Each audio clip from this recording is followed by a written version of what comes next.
स्वागत है। आज हम समय के एक बड़े ही दिलचस्प चक्र पर बात करने वाले हैं। ये कॉन्सेप्ट हिंदू धर्म ग्रंथों से लिया गया है।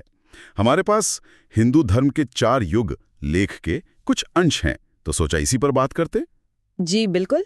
हमारा इरादा है कि आज हम इन 4 युगों मतलब सत, त्रेता, द्वापर और कली, इनकी खासियतें समझें और ये देखें कि समय के इस पहिए में इंसान, नैतिकता, आध्यात्मिकता, ये सब कैसे बदलते हैं।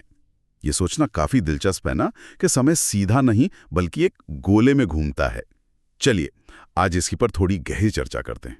हाँ, और ये सिर्फ पौराणिक कथाएं नहीं है, मतलब इन्हें हम मानव स्वभाव और समाज के उतार चढ़ाव के एक दार्शनिक आईने की तरह भी देख सकते हैं। तो देखते हैं कि हर युग हमें क्या दिखाता है, क्या सिखाता है। बिल्कुल। तो शुरुआत करते हैं सतयुग से। इसे सत्य का युग या स्वर्ण युग भी कहा जाता है। जो जानकारी मिलती है वो ये है कि इस युग में सच्चाई और ईमानदारी ही सबसे बड़ा धर्म था। हाँ, लोग कहते हैं हजारों साल जीते थे, प्रकृति के बहुत करीब थे और उनका मन ही मंदिर हुआ करता था। मतलब कोई बाहरी पूजा पाठ नहीं, धर्म अपने चारों पैरों पर मजबूती से खड़ा था। जी। और यहाँ ये 4 पैर अक्सर सत्य, तपस्या, दया और दान माने जाते हैं। और ध्यान देने वाली बात यह है, जैसा आपने कहा, कि आध्यात्मिकता बाहरी रस्मों पर नहीं टिकी थी। वो अंदरूनी पवित्रता और आत्मज्ञान मतलब सेल्फ रियलाइजेशन पर केंद्रित थी। एक तरह से ये आदर्श स्थिति थी। वाह, हजारों साल की उम्र और मन ही मंदिर, आज तो कल्पना करना भी मुश्किल है। अच्छा, फिर आया त्रेता युग। यहाँ कहते हैं धर्म में थोड़ी कमी आई। अब वो 3 पैरों पर ही था। हाँ, एक पैर कमजोर पड़ गया। और इसी युग में जहां तक मैंने पढ़ा है, यज्ञ और बड़े अनुष्ठान शुरू हुए। और हाँ, रामायण की घटना भी तो इसी युग की मानी जाती है। भगवान राम ने कर्तव्य और मर्यादा का पाठ पढ़ाया। ये बदलाव काफी अहम है। बाहरी साधनों की, जैसे यज्ञों की जरूरत महसूस होने लगी, शायद इसलिए कि धर्म को बनाए रखने के लिए अब ज्यादा कोशिश करनी पड़ रही थी। और राम का जीवन वो उस युग के नैतिक संघर्षों और ऊंचे आदर्शों का प्रतीक बन गया। दिखाता है कि सही रास्ते पर चलने के लिए त्याग भी जरूरी है। त्रेता के बाद फिर आया द्वापर युग। यहाँ धर्म और कमजोर हुआ, सिर्फ 2 पैरों पर। जी। बताया जाता है कि लोगों में लालच, संघर्ष मतलब झगड़े, छल कपट, ये सब बढ़ गए थे। जी। इसी युग में तो महाभारत का महायुद्ध हुआ और भगवान कृष्ण ने गीता का उपदेश दिया। हाँ बिल्कुल। और एक और खास बात हुई थी शायद, वेद व्यास ने वेदों को 4 हिस्सों में बांटा था इसी दौर में। जी सही कहा। वेदों का इस तरह बांटा जाना ये इस ओर इशारा करता है कि शायद ज्ञान को और सरल बनाने की जरूरत पड़ी।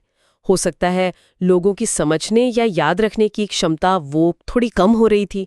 और गीता का उपदेश वो तो इस युग की जो मुश्किल नैतिक उलझनें थीं उनका एक तरह से जवाब है, और वो आज भी उतना ही प्रासंगिक है। हाँ, ये बात तो है। गीता तो आज भी पढ़ी जाती है। और अब आते हैं कलयुग पर, यानी अंधकार का युग, जिसमें कहा जाता है कि हम अभी जी रहे हैं। ये लगभग 5000 साल पहले शुरू हुआ माना जाता है। और धर्म वो बस एक ही पैर पर जैसे तैसे टिका है। झूठ, हिंसा, लालच, ये सब चीजें बहुत आम हैं। उम्र कम हो गई है। शरीर और बुद्धि भी कहते हैं पहले जैसी मजबूत नहीं रही।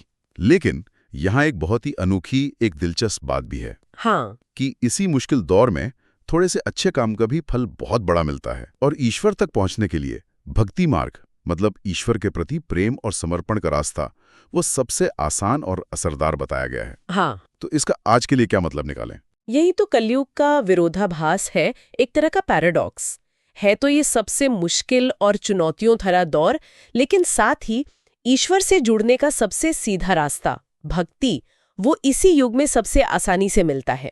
और ये भी संकेत मिलते हैं कि जब ये युग अपने अंत पर पहुंचेगा तो कल की अवतार आकर बुराई को खत्म करेंगे और फिर से सतयुग की शुरुआत होगी। ये जो समय के चक्र वाली बात है ना, ये उसे और पुख्ता करता है। बिल्कुल। तो हमने देखा कि कैसे ये 4 युग एक तरह से रोशनी और सच्चाई से शुरू होकर धीरे धीरे नीचे की ओर जाते हैं और फिर एक नए चक्र का रास्ता खुलता है। एक साइकिल है पूरी। बिल्कुल।